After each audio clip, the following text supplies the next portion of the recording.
Reporting on disease outbreaks around the world, sometimes channels like this get accused of sensationalizing the coverage.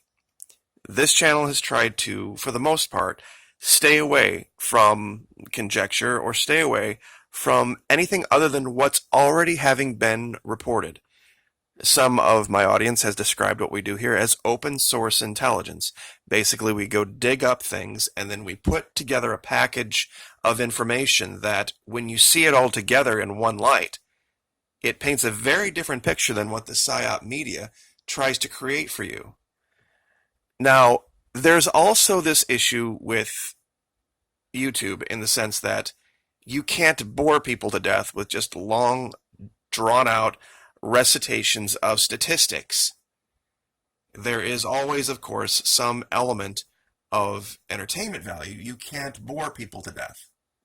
So I would like to show you a series of articles today that are from reputable news sources like ABC, the Fiji Sun, the newspaper from the island of Fiji, USA Today, and put this together in a way to show you what's really happening over there. Now, when governments do stuff like this, I don't know what they're thinking.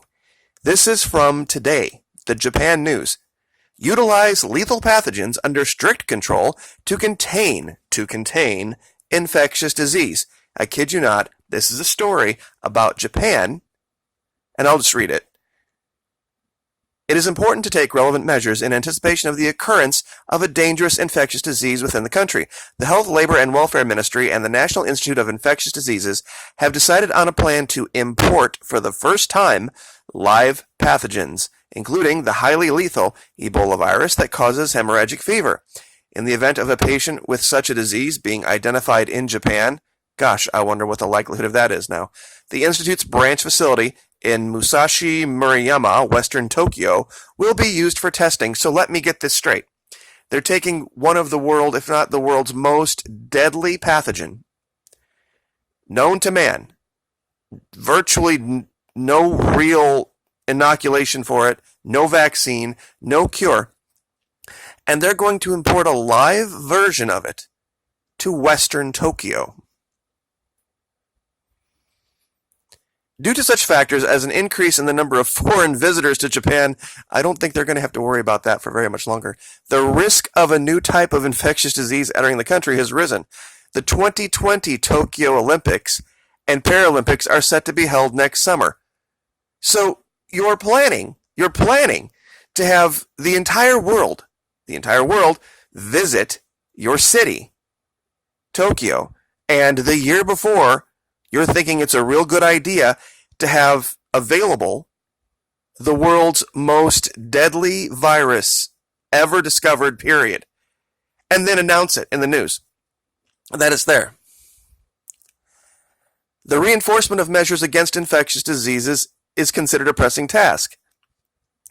But no, it's not just Ebola. You're going to love this. 5 types of pathogens are planned to be imported, including those that cause Ebola, South American hemorrhagic fever, and Lassa fever. The fatality rate is as high as 90% for these diseases. To use living pathogens in testing is to increase the accuracy of the results. So you're saying that if you didn't use them, less things would die? For instance, mixing pathogens kept at the facility with the patient's blood components will make it possible to assess whether the patient is no longer at risk of infecting others, depending on how the pathogens would react with the blood, thus enabling a determination of the degree of recovery of the patient. Yeah, you see, we heard all of that for a long time. But then, there was this story that came out, and they were like, oops, we didn't realize woman spreads Ebola virus 1 year after infection. This is what the numbers did when they decided they wanted to do inoculations and vaccines. Here was week 1. Here was week 21. So once again, official numbers, not making anything up here. Now, let's just look at what the official story of Ebola is. and I'm going to show you the Ebola-proof barrier they have created in the Congo. All right, Ebola, also called hemorrhagic fever, rare, treatable, spreads by animals or insects. Lab tests or imaging always required. Humans may spread the virus to other humans through contact with bodily fluids such as blood. Fever, headache, muscle pain, we've seen all this. How it spreads: by animal or insect bites or stings. That means if a mosquito bites you and then flies over to some other place and bites the next guy, guess what? He's got it. Saliva. Touching a contaminated surface, blanket or doorknob. By touching a contaminated surface, blanket or doorknob. So that's why we're talking about masks and gloves. Okay, so this is the official. You just type in Ebola to Google or Ebola outbreak to Google. This is what they will tell you. Now, are you ready to see the Ebola-proof barrier they have constructed here in the Congo? Yep, that's it. There's your Ebola-proof barrier. During an Ebola outbreak, patients must be isolated to prevent the spread of the disease.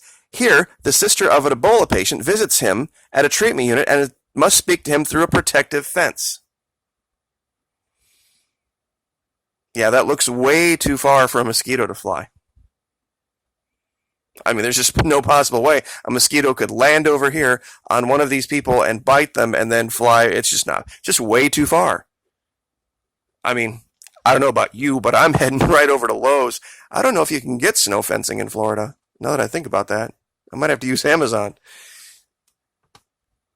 But yeah, I guess according to the officials, the people that are in charge, the people that know, snow fencing and 2x4s. That's all you need and you're good to go. Just go buy some 2x4s and start hammering it up around your house and you'll have nothing to worry about. But when the numbers start to pile up in Africa, they already have their story cooked up. This was from, I kid you not, 1 hour ago, 11 June 2019.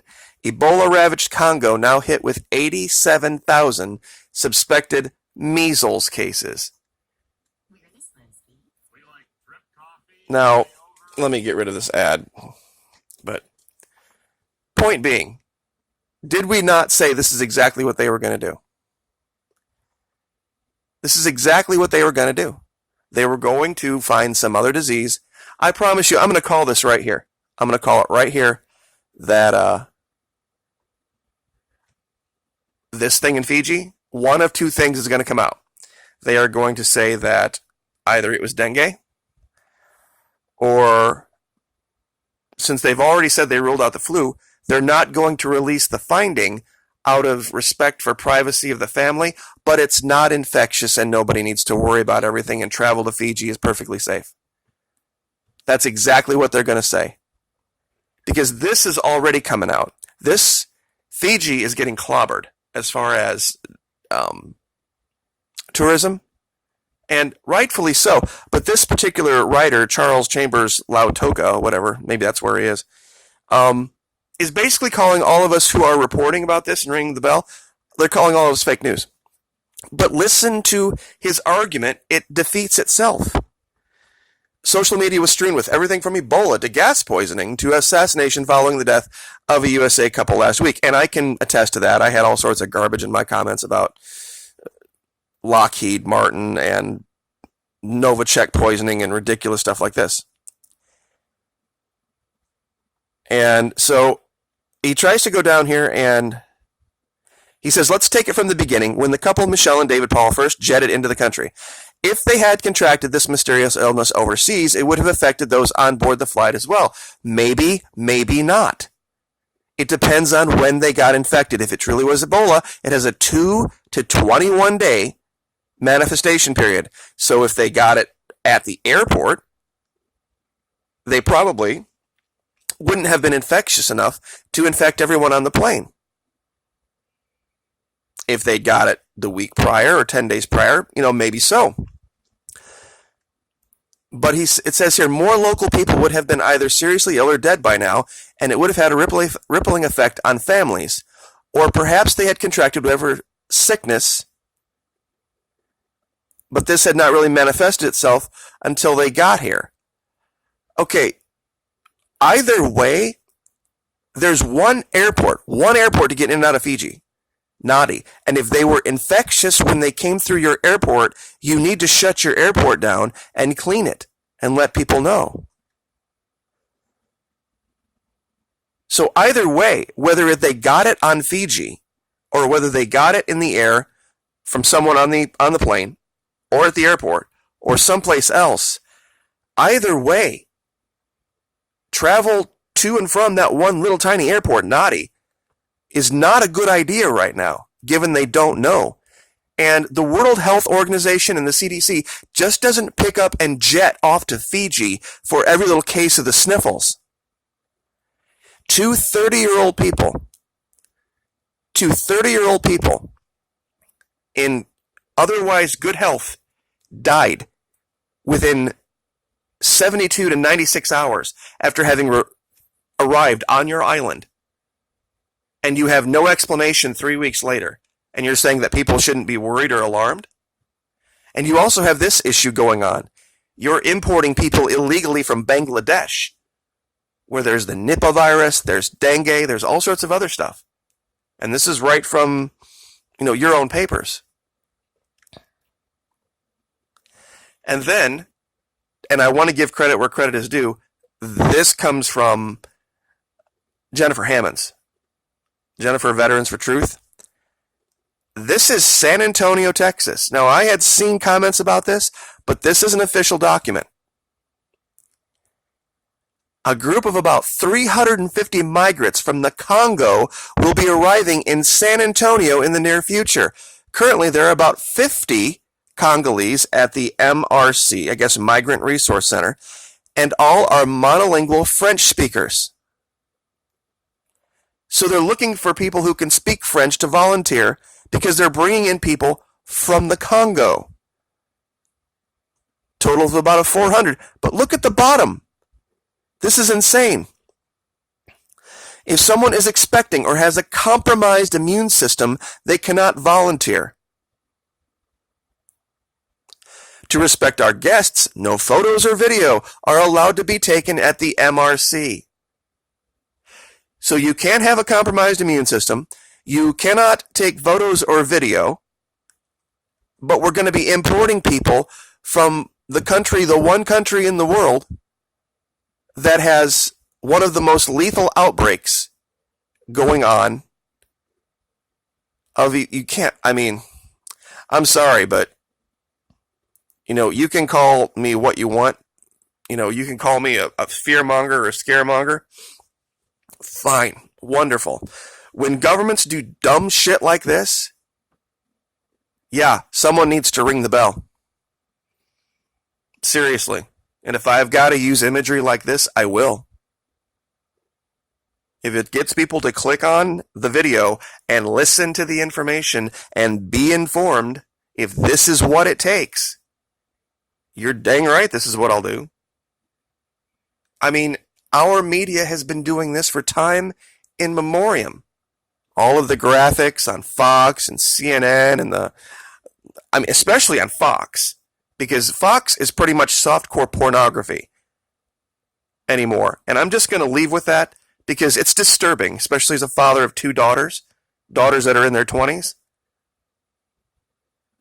They literally put women out in clothes that will end up being compromised at one point or another, just based on minor amounts of motion in front of the camera, just to get viewers to watch.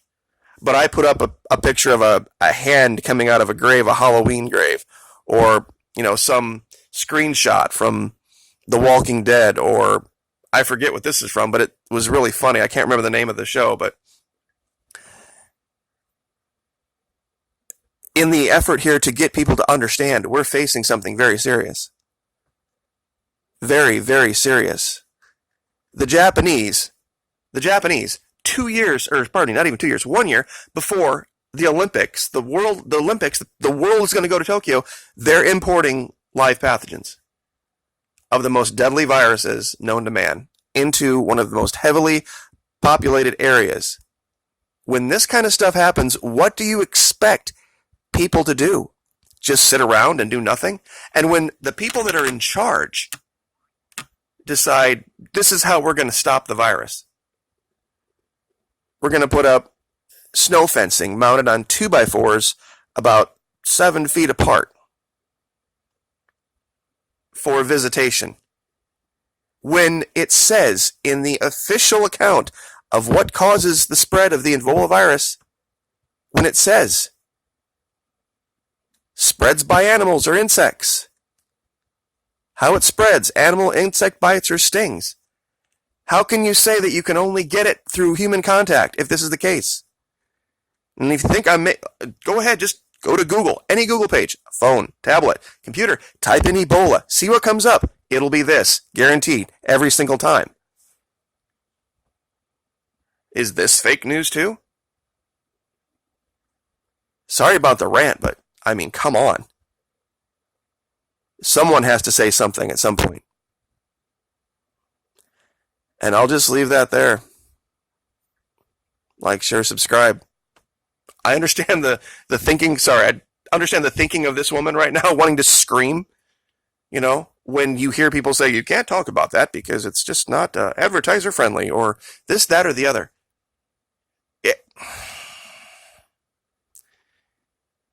What would be the point of even attempting if the platform is just going to be doggies and kittens and puppies and cooking shows and music videos and gaming and ASMR?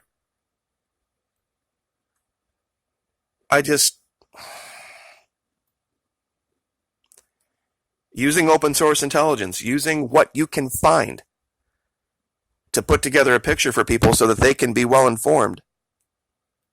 When did that become a crime?